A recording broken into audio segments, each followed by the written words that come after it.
Hello agriculture student, स्वागत है आप सभी का फसल डॉक्टर के यूट्यूब प्लेटफॉर्म पर। मैं अभिषेक शर्मा और आज इस वीडियो में हम चर्चा करने वाले हैं पीएचडी स्टूडेंट्स के लिए। जैसा कि आप सभी को मालूम है कि आप लोगों का रिजल्ट जो है आ चुका है। अब जो है पीजी कोर्स वाले सभी बच्चों के लिए मैं जो है टाइम टू टाइम वीडियो ले आया, तो उनके तो काफ़ी सारे डाउट क्लियर हो गए। लेकिन जो पीएचडी स्टूडेंट्स हैं उनके मन में काफ़ी जो है डाउट्स बने हुए हैं कि किस प्रकार जो है फीस स्ट्रक्चर रहने वाला है और सीट मैट्रिक्स किस प्रकार रहेगी। तो सबसे पहले मैं उन्हें बता दूं, अगर आपने अपना रिजल्ट नहीं देखा है तो आप यहाँ अपना एप्लीकेशन नंबर फिल करके डेट ऑफ बर्थ इस फॉर्मेट में डालना है और इस प्रकार सफल करके जो है पजल डाल के आपको व्यू रिजल्ट करना है, तो आपका रिजल्ट जो है आ जाएगा सामने। अब बात करते हैं, आज जो है आपका मेरिट लिस्ट शो होने वाली है। क्योंकि आज दिनांक जो है 17/7/2025 है, जिस दिन मैं वीडियो रिकॉर्ड कर रहा हूँ, तो आपकी मेरिट रैंक जो है आज आपको पता चल जाएगी। अब इसमें जो पीएचडी स्टूडेंट्स हैं उनके लिए यहाँ दो बातें हैं। पहला कि वह एमपी डोमिसाइल हैं और दूसरा कि वह अदर स्टेट हैं। अगर वह एमपी डोमिसाइल हैं तो फर्स्ट प्रेफरेंस में उन्हें मौका दिया जाएगा। कहने का तात्पर्य यह है कि अगर वह एमपी डोमिसाइल से हैं तो उन्हें पहली काउंसलिंग में मौका मिलेगा। सेम यदि वह अदर स्टेट से हैं तो उन्हें पहली काउंसलिंग में मौका नहीं मिल पाएगा। तो ये रहेगा अपना सीक्वेंस। तो इसके बाद जो है आज आपकी मेरिट आ जाएगी। मेरिट के बाद जो है आपको वेरिफिकेशन कराना है।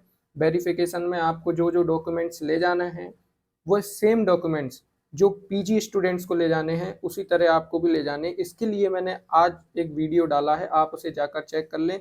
डॉक्यूमेंट से रिलेटेड हर एक बारीकी को मैंने वहाँ पर बताया है और क्या क्या हमसे माइन्यूट गलती हो सकती है जिसके कारण हमारा एडमिशन टर्मिनेट कर दिया जा सकता है, वह सब मैंने उसमें बताया। क्योंकि document verification most important part है इस सेशन का।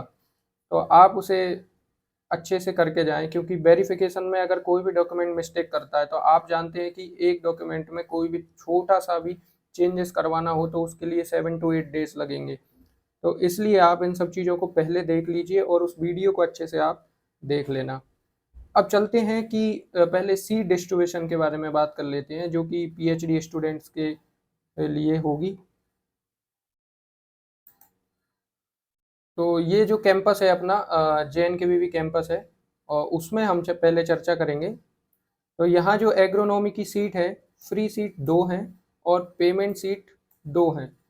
तो एग्रोनॉमी के लिए पीएचडी में आपको जबलपुर से 2 फ्री सीट मिलेंगी और 2 पेमेंट सीट। इसी प्रकार एग्रीकल्चर इकोनॉमिक्स में भी 2 फ्री और 2 पेमेंट हैं। एंटोमोलॉजी के लिए भी 2 फ्री 2 पेमेंट रहेंगी।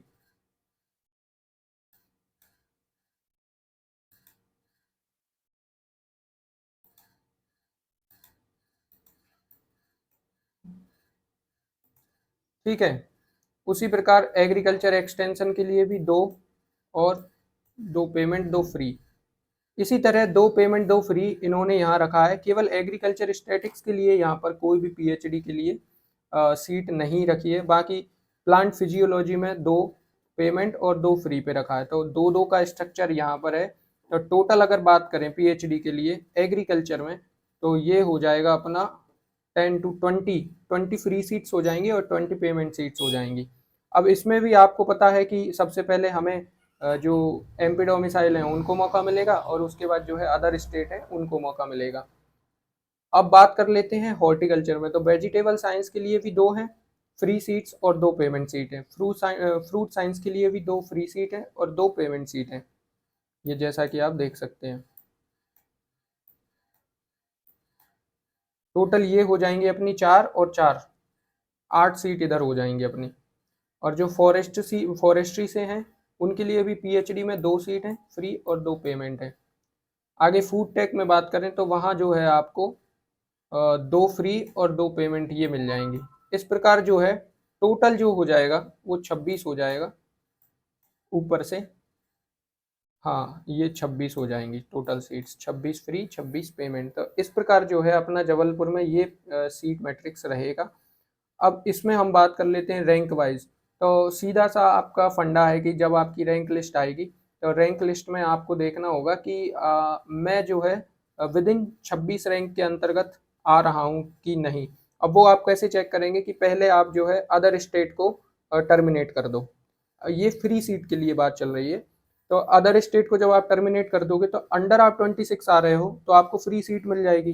देन आप अंडर 26 नहीं आ रहे हो, उसके अलावा में आ रहे हैं, तो आपको पेमेंट सीट तो मिलेगी ही मिलेगी। तो ये आपका जो है एक जनरल मैट्रिक्स इसमें रहेगा। और टर्मिनेट करेंगे कैसे वो मैंने आपको पहली वीडियो में बता दिया था। उसमें मैंने आपको मेरिट लिस्ट जो है पुरानी खोल कर दिखाई थी और आपको बताया था कि नॉन एमपी और एमपी दोनों तरह के स्टूडेंट इसमें रहेंगे, अदर स्टेट और स्टेट। तो उनको जो है टर्मिनेट करने के बाद जो हमें एक्चुअल रैंक हमारी पता चल जाएगी, और एक्चुअल रैंक पता चल जाएगी तो हम अपने सीट का एक जनरल आंकड़ा जो है तय कर सकते हैं अपने दिमाग में।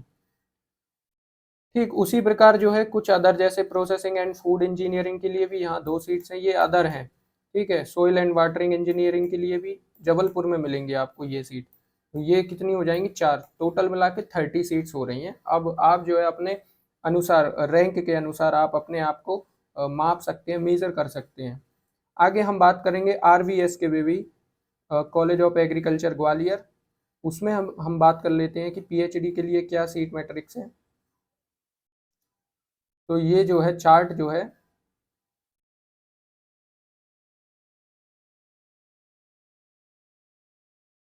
ये पीएचडी के लिए है यहाँ ग्वालियर में। तो इसमें जो है एग्रोनॉमी की सीट्स आपको रहेंगी।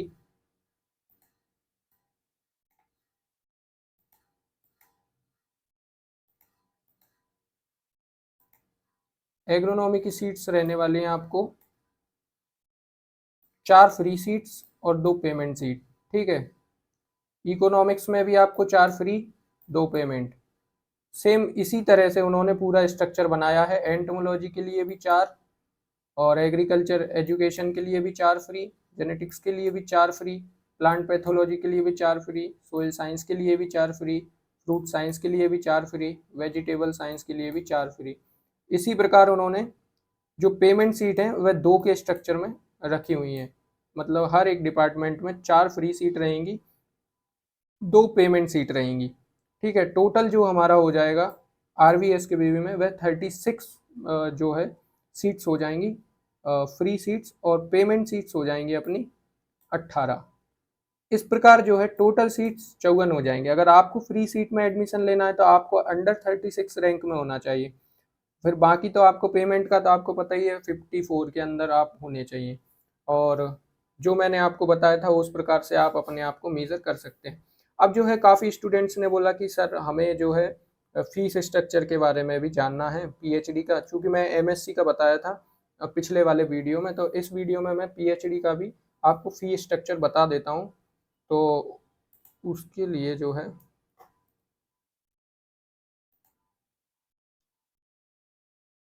तो फीस जो है हमारा यहाँ 2 तरह से होता है, आप भी जानते हैं। एक तो फ्री सीट्स पर होगा और एक पेमेंट सीट पर होगा।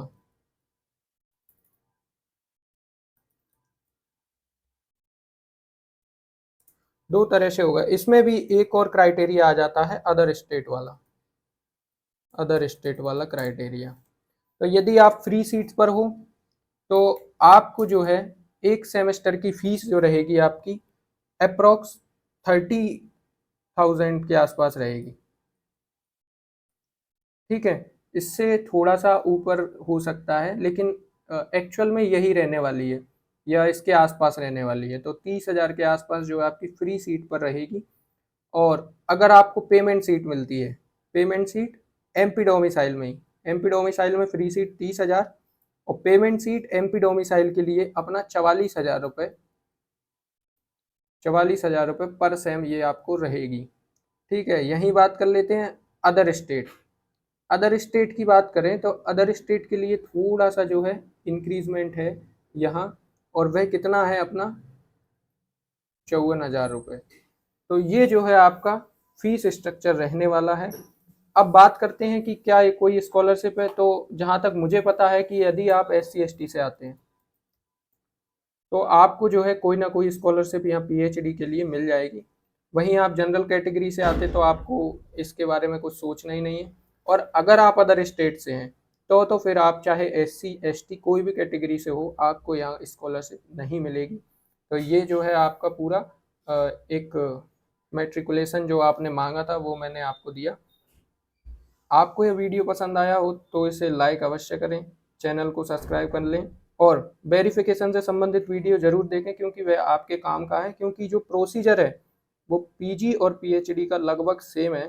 तो आप जो है पुराना वीडियो भी देखें, दोनों वीडियो देख लें, उसमें भी आपको मैंने मेंशन किया है।